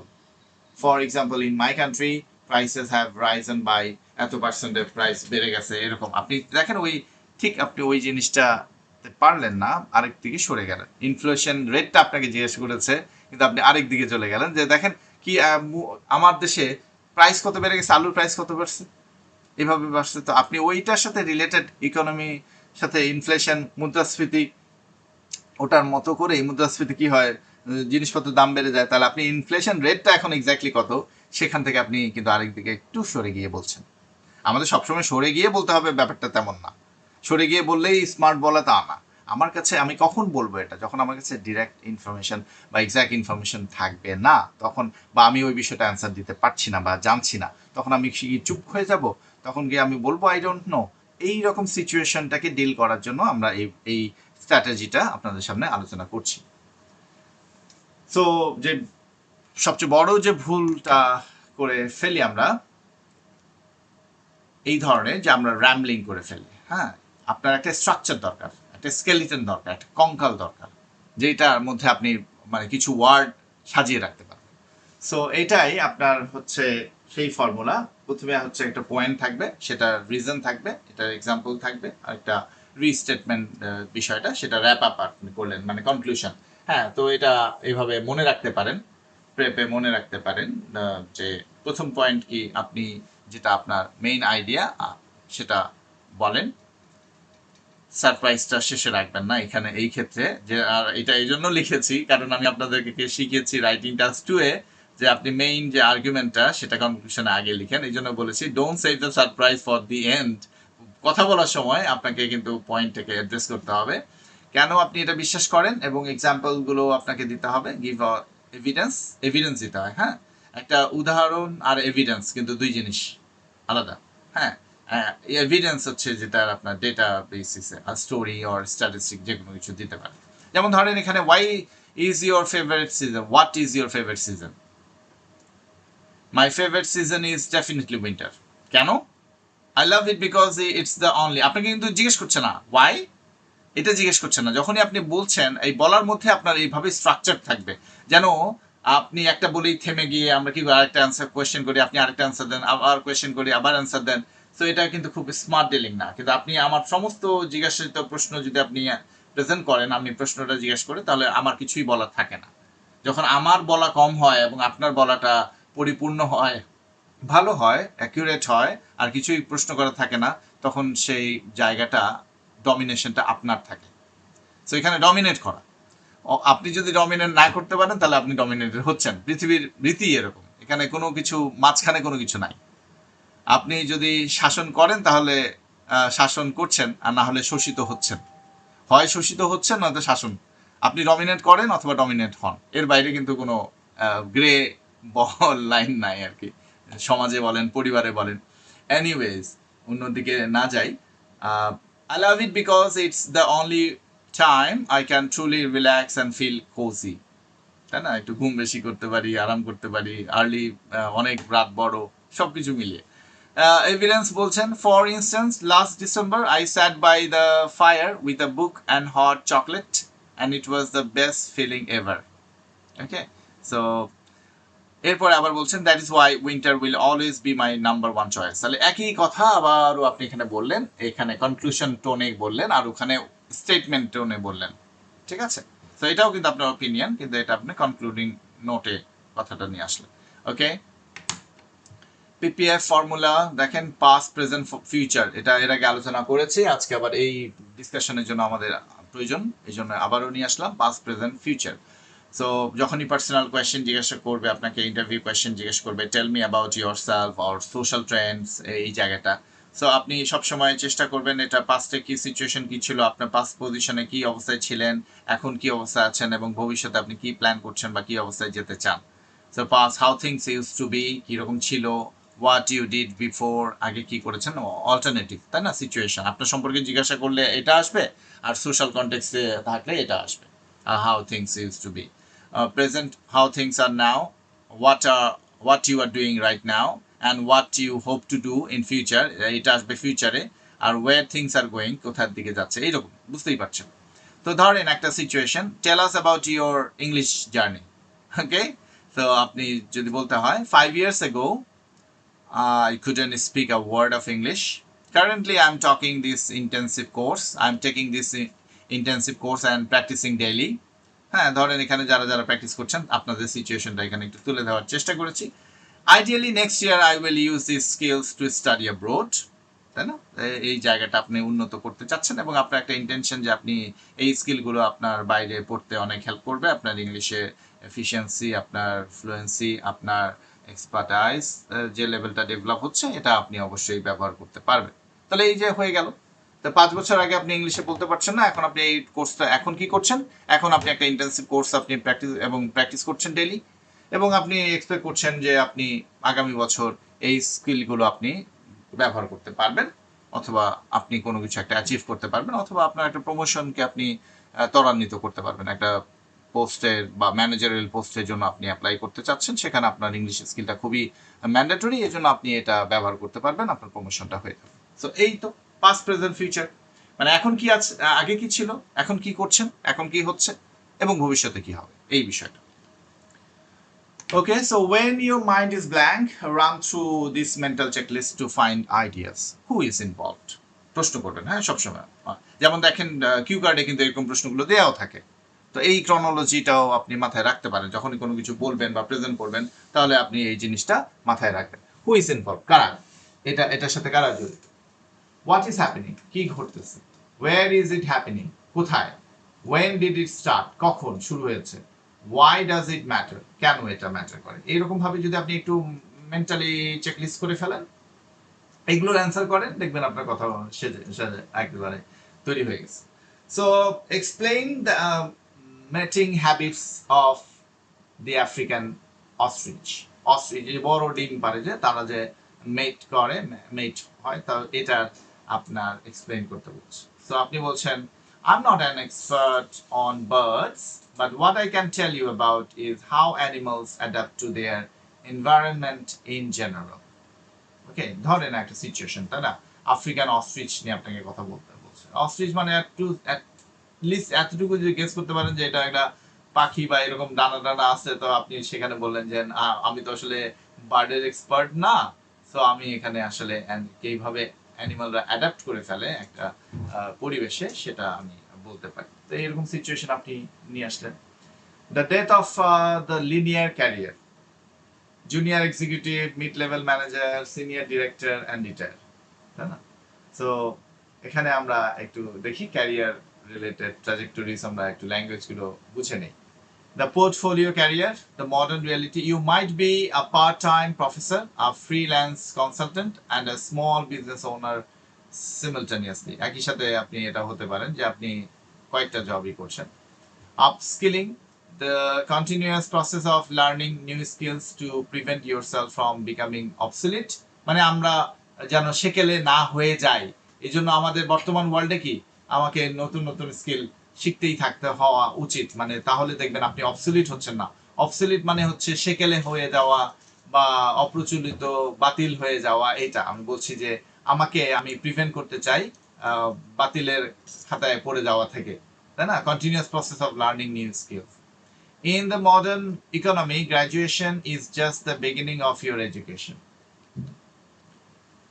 এখন একটা interview এর ক্ষেত্রে ধরেন IELTS part 1 এর ক্ষেত্রে when discussing work students tend to use this weak verb, এই বলে I did a project, I helped my boss, I made a new system। এগুলো এগুলো ইউজ করা দোষের কিছু না, ভুল না, ঠিক আছে। আমরা একটু ইমপ্রুভমেন্টের দিকে নিয়ে যাওয়ার চেষ্টা করি। এগুলো একটু মনে হয় যে আপনি স্কুল কলেজের স্টুডেন্টদের মতো করে কথা বলা, আমরা একটু এই ভার্বগুলোকে উন্নত করে ফেলি। দেখেন, খেয়াল করেন, আই ডিড বা আই লেটটাও কিন্তু একটু ইমপ্রুভ না, সেটাও রেখেছি alternative. I made, I started. তো এই ব্যাপারগুলো আমরা আছে, এটাও ঠিক আছে, কিন্তু আমি এটাকে যদি একটু আপগ্রেডেড করতে চাই, I spearheaded, I spearheaded a marketing campaign. হ্যাঁ, সো আমি এখান থেকে স্টার্ট করেছিলাম, আমি এটা করেছিলাম, কমপ্লিট করে এই I spearheaded a marketing campaign that increased our sales by 20%। Spearhead, okay, আমি শুরু করেছিলাম একটা মার্কেটিং ক্যাম্পেইন যেটা আমাদের সেল বেড়ে গেছে 20%। আই হেল্প না বলে ফ্যাসিলিটেটেড বলতে পারেন।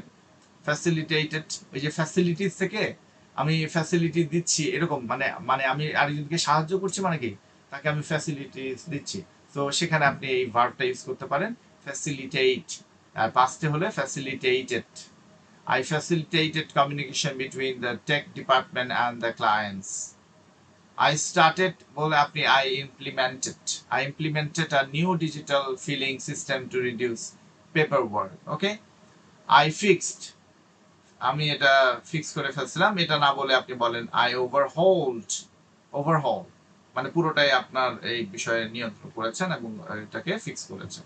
I completely overhauled the company's outdated training manual. Training manual যেটা ছিল, ব্যাকডেটেড ছিল, এটাকে আমি করেছি, ফিক্স করেছি বা আপডেট করেছি। I completely overhauled the company's outdated. তাহলে এই যে ভার্ব দেখেন, একটু অল্প ছোট ছোট কয়েকটা ভার্ব আমরা একটু শিখে নিই। কোনটার পাশে কোনটা ব্যবহার করব এটাও দেখে নিলাম। এটা ব্যবহার না করে এটা ব্যবহার করা যাবে না তা বলছি না, ব্যবহারটা আরেকটু বেটার হতে পারে, বা অল্টারনেটিভ ওয়ার্ড হিসেবেও রাখতে পারেন। সব জায়গায় হেল্প না বলে আপনি ফ্যাসিলিটেটেড বলেন, তাই না? সো এই জায়গাটা look at the screen, written here are 3 terrible weak sentences। এই যে এখানে 1 2 3 নাম্বার দেইনি, the 3 sentences that someone might use in a job interview। see how they are changed into the language। আমরা যদি একই কথা বলি ওই ভার্ব গুলো দিয়ে, দেখেন বলছে I helped the new employees learn the software, I facilitated the training program for the new hires। দেখেন ইমপ্রুভ হয়ে যায় না, কথা বলাটাও একটু প্রফেশনাল মনে হয়। I led a team that made a new app। তাহলে আপনি বলছেন I spearheaded the development of a new mobile application। একই কথা, সেম সেন্টেন্স, ওটাকে আমি এই ভার্ব গুলো দিয়ে একটু ইমপ্রুভ করার আপনাদের সামনে রেখেছি। I fixed the broken budget system। I fixed, তাহলে আমি কি বললাম, ফিক্সের জায়গায় আপনি বলতে পারেন overhauled। I entirely overhauled our financial tracking system। আপনি বলছেন বাজেট সিস্টেম, ওই একই বলছেন financial tracking system। এইভাবে সেন্টেন্সগুলো ব্যবহার করে দেখানো হলো। Have you ever thought how to survive the most difficult psychological question in a job interview? In a job interview, when the interviewer asks, tell me about a time you failed।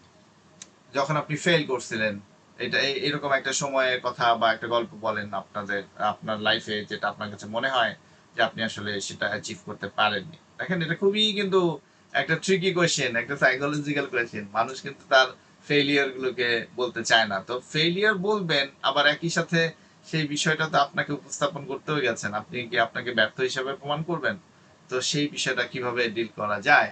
দেখেন, কোয়েশ্চেনের ট্র্যাপটা হচ্ছে what is your greatest weakness, তাই না? This is the most feared question in the world.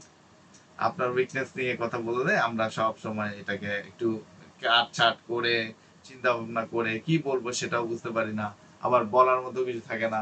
তো আপনাকে প্রশ্ন করেছে, আপনাকে সেটা আই ওয়ার্ক টু হার্ড। দেখেন আপনি বলছেন আই ওয়ার্ক টু হার্ড, অথবা আপনি বলেন, অনেকেই বলে বা এগুলো আপনি দেখতেও পাবেন ইন্টারনেটে, আই এম এ পারফেকশনিস্ট, এটাই আমার দুর্বলতা। আমার দুর্বলতা হচ্ছে আমি পারফেকশনিস্ট। সো এইগুলো আসলে এগুলো ক্লিচ, এগুলো মিথ্যা কথা, এগুলো এগুলো পছন্দ করবে না। হ্যাঁ, বা শুনতে ইন্টারেস্টিং লাগে, বাট যারা ইন্টারভিউয়ার তারা কিন্তু they are psychologically they are being trained, they got many trainings in their life, professional life, তো তারা এগুলো জানে। তো আপনার অ্যান্সার হচ্ছে আপনি বলছেন যে I am terrible at public speaking. Okay, this is too honest and makes you look incompetent. তা আপনি যদি পাবলিক স্পিকিং এ যদি মানে খুবই খারাপ বাজে হন, তাহলে আপনাকে আমি তো সেখানে রাখতে চাইবো না। আমি জেনে গেলাম, ইনফরমেশন পেয়ে গেলাম যে আপনাকে অন্তত কোনো কিছুতে লিডিং এ দেওয়া যাবে না, তাই। তো এটা আপনি চাইবেন? এখন দেখেন, এটা আপনি বলছেন you must say it a real forgivable weakness, যে এটাকে মানে ফরগিভ করার মতো একটা weakness, and then immediately pivot to the action you are actively taking to fix it. আপনি ওটা নিয়ে কাজও করছেন, আপনার উইকনেসটা নিয়ে, যেটা এমন একটা উইকনেস বলছেন যেটা আসলে ইগনোর করা যায় বা মাফ করে দেওয়া যায়, এবং ওই উইকনেসটা নিয়ে যে আপনি কাজ করছেন সেটাও আপনি বলছেন। This demonstrates self-awareness and entrepreneurial thinking regarding your own development. তাহলে সেই জায়গায় দেখেন, to answer this kind of question, the honest admission state a highly specific, আপনি বলছেন হিস্ট্রিক্যালি আমার আপনার ইতিহাস, এটা এমন না যে পৃথিবীর ইতিহাস।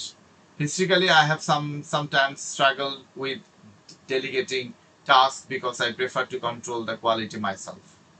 হ্যাঁ, মানে ডেলিগেট করা টাস্ক আর অন্যজনকে আপনি ডিস্ট্রিবিউট করা, এটা আপনি এটা হিস্ট্রি বলে আপনার, যে আপনি আপনার টাইপটা এটা।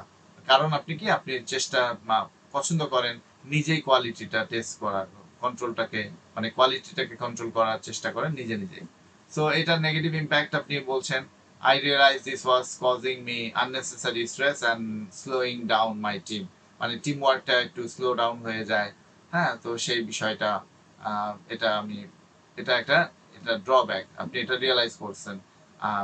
এরপরে আপনি বলছেন দেখেন এটা কিন্তু পুরোটাই আপনার উপরে পজিটিভলি আপনি প্রেজেন্ট করতেছেন, যে আমার উপর আমি কাজ বাড়ায় নেই, প্রেশার সবকিছু আমি নিজের থেকে করার চেষ্টা করি, যদিও টিম দিয়ে কাজ করাই, কিন্তু আমি এটা আবার নিজেই আবার একটু টেস্ট করে দেখে শান্তি পাই।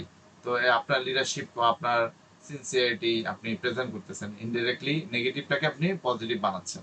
সো এরপরে আপনি বলছেন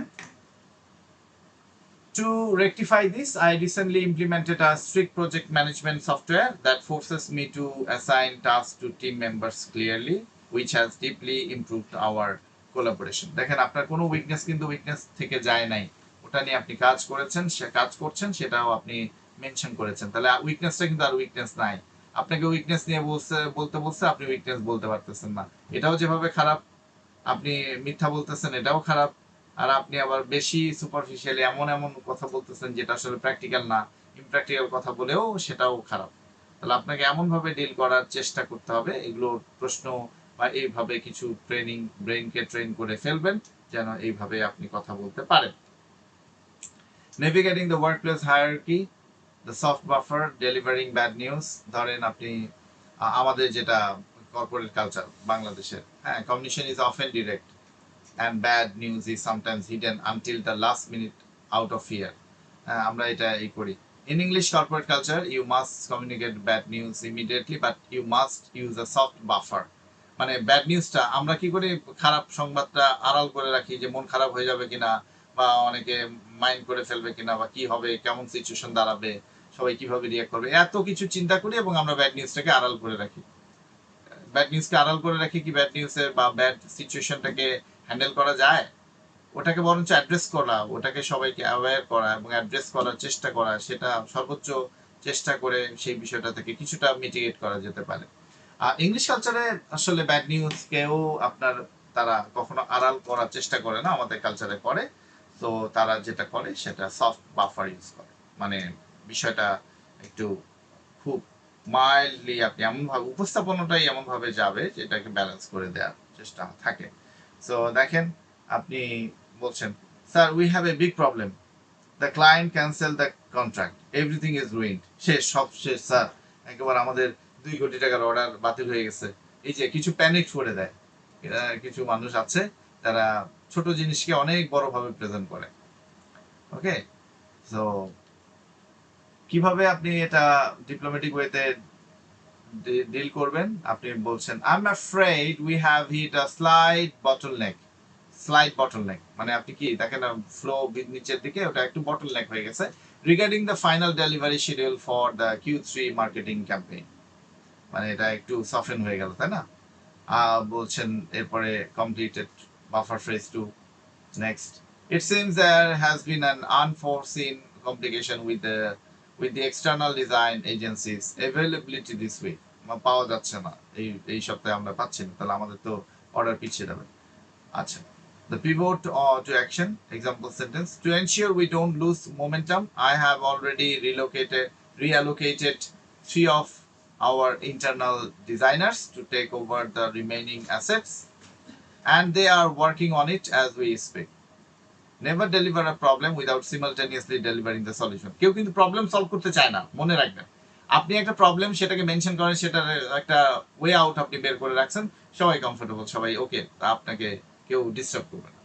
ওকে, সো এটা আসলে এক্সিকিউটিভ লিডারশিপ। কিন্তু আপনি যদি কাউকে বলেন প্রবলেম, দেখবেন যে ওখানে গসিপ শুরু হয়ে যাবে, একজন এক এক মতামত দিবে, আলটিমেটলি আরো ডিস্ট্রাকশন হয়ে যাবে। তো কর্পোরেট কালচারে সবসময় এটা প্রবলেম শেয়ার করার জিনিস না, প্রবলেমটাকে মেনশন করার জিনিস, এবং সেটার আউটকাম এবং সেটার রেজাল্ট অ্যানালিসিস করে সেটা সমাধান কি সেই বিষয়টাকে ডিল করাটা হচ্ছে আপনার টাস্ক।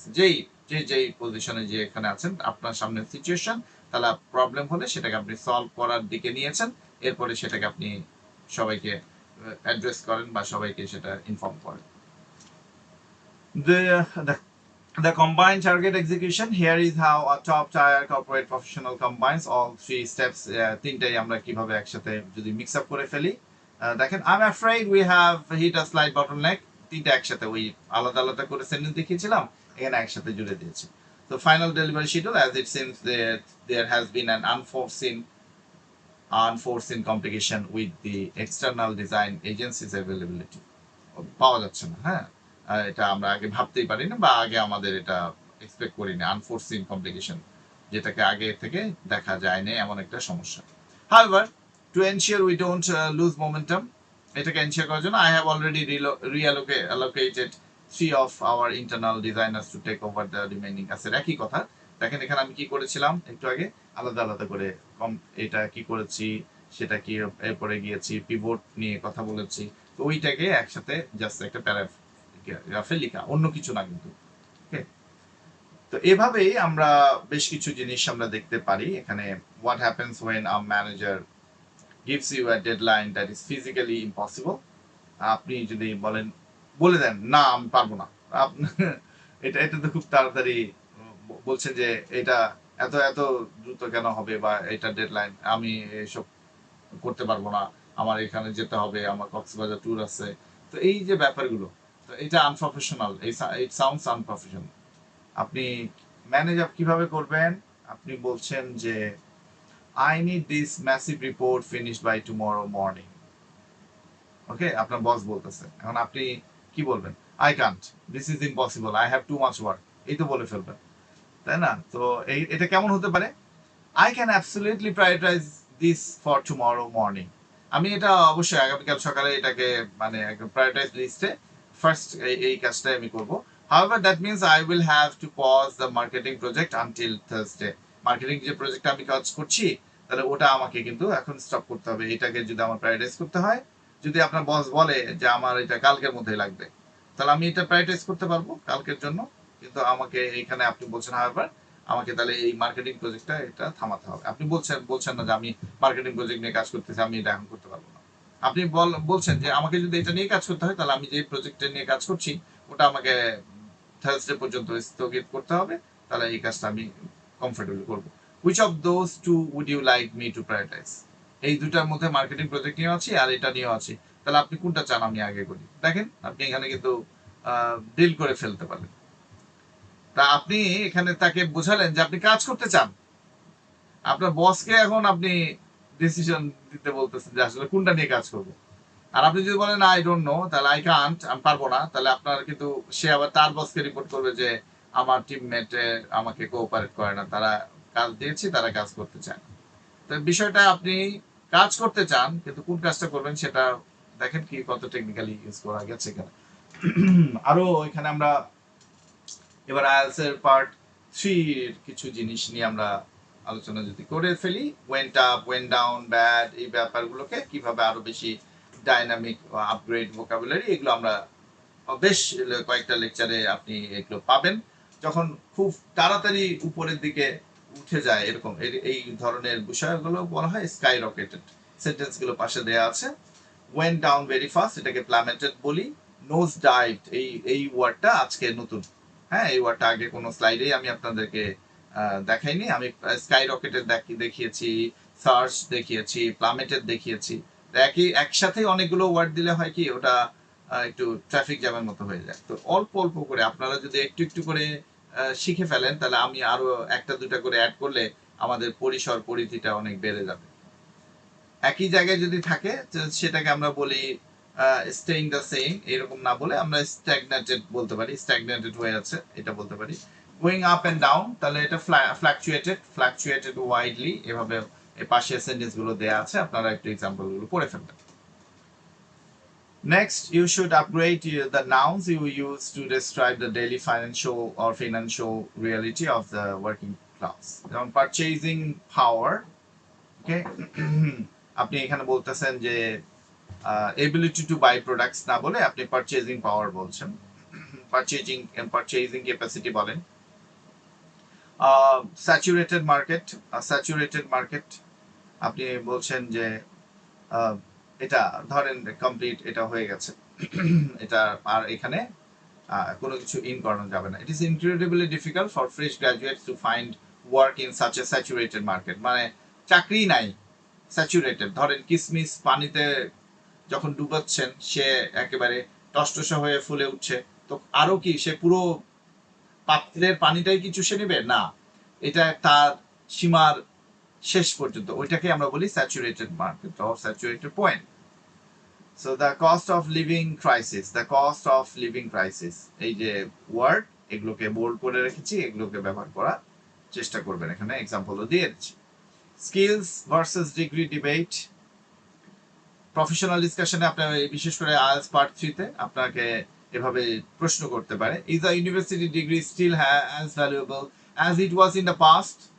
তো এই যে ব্যাপারগুলো, তাহলে আপনারা যদি নো বিকজ এভরিওয়ান এইভাবে যদি আমরা বলি, বেসিক লেভেলের সেন্টেন্স হয়ে যায়। Okay, you have to learn concept of academic inflation. তো খেয়াল করেন, academic inflation, the devaluation of educational credential over time. Okay, example sentence, due to severe academic inflation, a master's degree is increasingly becoming the baseline requirement for entry-level corporate positions. Theoretical knowledge, practical competence এর বিষয়ে যদি আমরা হয়, the difference between knowing about something and knowing how to do something, executive project এই ক্ষেত্রে বলতে যাচ্ছি, তাহলে আপনি এই টার্মগুলো ইউজ করতে পারেন। While universities excel at providing theoretical knowledge, তাই না, আমরা ইউনিভার্সিটিতে কি পড়ি, থিওরি পড়ানো হয়, কি এই ব্যাপারটা। So modern employers are desperately searching for practical competence. তো আমাদের ইউনিভার্সিটিতেও যখন অ্যালুমনাইরা আসে বা সিনিয়র স্টুডেন্ট যারা বিভিন্ন ফ্যাক্টরিতে কাজ করে, কর্পোরেট কালচারে কাজ করে, তারা কিন্তু এসে আমাদের সাথে যখন ডিসকাশন হয়, তারা বোঝাতে চায় যে প্র্যাকটিক্যালি যে কিছু জিনিস আছে যেগুলো আসলে স্টুডেন্টরা তারা যদি ইউনিভার্সিটি থেকে শিখে যেতে পারে, এটা তাদের জন্য বেটার। থিওরিটিক্যাল নলেজ খুব একটা ওখানে কাজে আসে না, যে আমাদের সিলেবাস গুলো, আমাদের কোর্স গুলো যেভাবে ডিজাইন করা, থিওরিটিক্যাল নলেজ, তো থিওরিটিক্যাল নলেজের তো একটা ইম্প্যাক্ট আছেই আসলে। আপনার থিওরি জানলে আপনি যে কোনো জিনিস সলভ করতে পারবেন, সেটা আছে। কিন্তু প্র্যাকটিক্যাল কম্পিটেন্স হচ্ছে আপনি যেটা পারফরমেন্সের মাধ্যমে, দক্ষতার বিষয়টা বলা হচ্ছে। তো এরপরে মেরিটোক্রেসি, মেরিট বেস হায়ারিং। হ্যাঁ, মেরিটোক্রেসি এটা কিন্তু ওয়ার্ড কিন্তু প্রফেশনাল জায়গায় ইউজ করতে পারেন আপনি, এটা খুবই আনকমন ওয়ার্ড, এটা ইউজ করেন না, তবে এটা ইউজ করার মতো একটা ওয়ার্ড।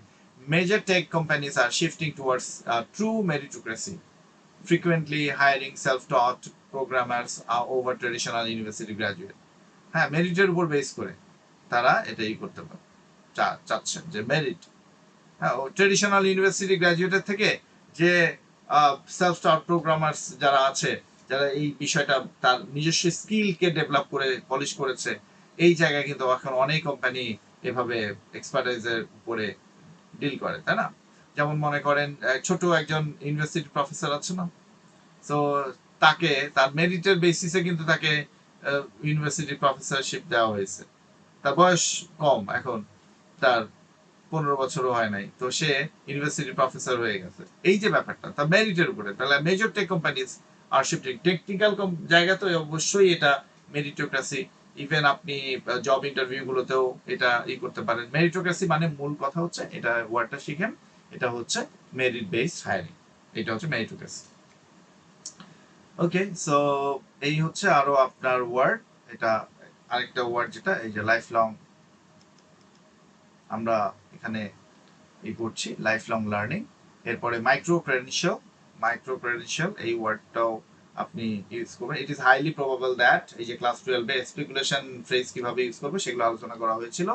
এরপরে আপনার এখানে কোয়েশ্চেন খেয়াল করেন, I see you spend your years getting a university degree in business. এটা আপনাকে বলছে ধরেন একটা ইন্টারভিউ বোর্ডে, to be honest I have seen teenagers learn more about business on YouTube in 6 months. Why should I value your traditional degree over someone with pure self-taught practical skill? তো সেখানে আপনি কিভাবে এটা কথা বলবেন সেটা বলেন তো, কিরকম হতে পারে আপনার? এরকম যদি একটা প্রশ্ন করে আপনি তো পাজল হয়ে যাবেন। আপনি যদি বলে যে তোমাকে আমি দেখতে পাচ্ছি যে তুমি ভালোই একটা বিজনেস ডিগ্রি নিয়েছো, কিন্তু এটা তো 6 মাসে শিখে যায় এখনকার এ লেভেলের ও লেভেলের স্টুডেন্ট, তো আমি কেন তোমাকে হায়ার করবো? তাই না? তো এরকম সিচুয়েশন আপনার একটু শিখে রাখেন। আপনি বলছেন I see exactly where you are coming from, and it is absolutely true that we are moving towards a meritocracy where self-taught skills are incredibly valuable. আপনি এটাকে অ্যাকনলেজ করলেন। এবার আপনি পিভট করছেন, ডিসএগ্রি করতে যাচ্ছেন। কি সেটা? হ্যাভিং সেড দ্যাট, যেটা রাহাত আমাদের ইদানিং ইউজ করছে, হ্যাঁ, হ্যাভিং সেড দ্যাট। যখন ডিফার করবেন তখন এইটা ইউজ করবেন। Having said that, I view my degree as much more than just a piece of paper. একটা পেপারের, আপনি এটাকে পেপার হিসেবে, পিস অফ পেপার হিসেবে ট্রিট করছেন, আমি কিন্তু এটাকে ভ্যালু করি এটা পেপারের থেকেও বেশি কিছু। কেন? এবার আর্গুমেন্ট আপনি দিচ্ছেন। While a self-taught individual might have immediate practical competence, তার হয়তো প্র্যাকটিক্যালি একটা দক্ষতা অর্জন হয়েছে in one specific software, a 4-year university environment forced me to develop deep theoretical knowledge and the discipline to manage long-term, multi-layered projects. At the end of the day, the university did not just teach me facts, it taught me the framework for lifelong learning, which ensures I can adapt when this industry inevitably changes. যখন এটা change হয়ে যাবে, আপনি চেঞ্জটাকে থামাতে পারবেন না, যখন change হবে তখনও কিন্তু আমি অ্যাডাপ্ট করতে পারবো, এটাকে ডিল করতে পারবো। কিন্তু প্র্যাকটিক্যাল কম্পিটেন্স যার বেশি, সেলফ লার্নিং মেরিটোক্রেসি বেসিস করলে সে কিন্তু আরেকটা সিচুয়েশন ডিল করতে পারবে না, একটা পার্টিকুলার জিনিসই সে বানাতে পারে, তাই না? ধরেন সে বোতলই বানাইতে পারে, কিন্তু সে এইটাতে এক্সপার্টাইজ লাভ করছে। কিন্তু আপনি যদি থিওরিটিক্যাল নলেজ থাকেন, আপনি বোতল, জগ, কফি, মগ সব কিছু বানাতে পারবেন যদি আপনার ওই থিওরিটিক্যাল নলেজ থাকে। তো এই বিষয়টা আর্গুমেন্ট দিলেন। So this answer is a masterpiece of diplomacy. আপনি কিন্তু রেগে যান নাই বা আপনি অফেন্সিভ ফিল করেন নাই। তো এমন এমন প্রশ্ন করা হয় যেটাতে আপনি খুব রিয়াক্ট করেন, হ্যাঁ, তো আপনি খুব সহজেই বিষয়টাকে নিয়েছেন, একসেপ্ট করেছেন, এতে আপনার প্রফেশনালিজমটাও প্রেজেন্ট করতে পারছেন। হ্যাঁ, আপনি তাকে ভ্যালিডেট করছেন, প্র্যাকটিক্যালি সে যেটা বলছে, কিন্তু আপনি আবার সুন্দরভাবে জাস্টিফাই করে দিচ্ছেন আপনার অবস্থা। তো এরকম কিছু কিছু অ্যান্সার আপনার সেক্টর ওয়াইজ, আপনাকে যখন এরকম আপনি গেস করবেন, ইমাজিন করবেন যে আপনাকে কিরকম সিচুয়েশনে পড়তে হতে পারে, সেগুলোকে বিফোর হ্যান্ড চিন্তা ভাবনা করে সুন্দরভাবে এগুলো রেডি করে এবং ডায়েরি মেনটেন করবেন এবং লিখে ফেলবেন, ভালো সেন্টেন্স তৈরি করবেন, আপডেট করার চেষ্টা করবেন। এটা এমন হতে পারে 1 মাস পর পর আপডেটও হতে পারে, আরো বেটার ওয়েতে আপনি প্রেজেন্ট করতে পারেন। এগুলো প্র্যাকটিস করবেন, রিহার্স করবেন, দেখবেন আপনার ল্যাঙ্গুয়েজটা বেটার হয়ে যাচ্ছে। সো আজকের হোমওয়ার্ক আপনাদের জন্য, আপনি অ্যাকচুয়াল সিভি যেটা আপনার লিঙ্কডইন প্রোফাইলে, এটা আপনি আপডেট করবেন।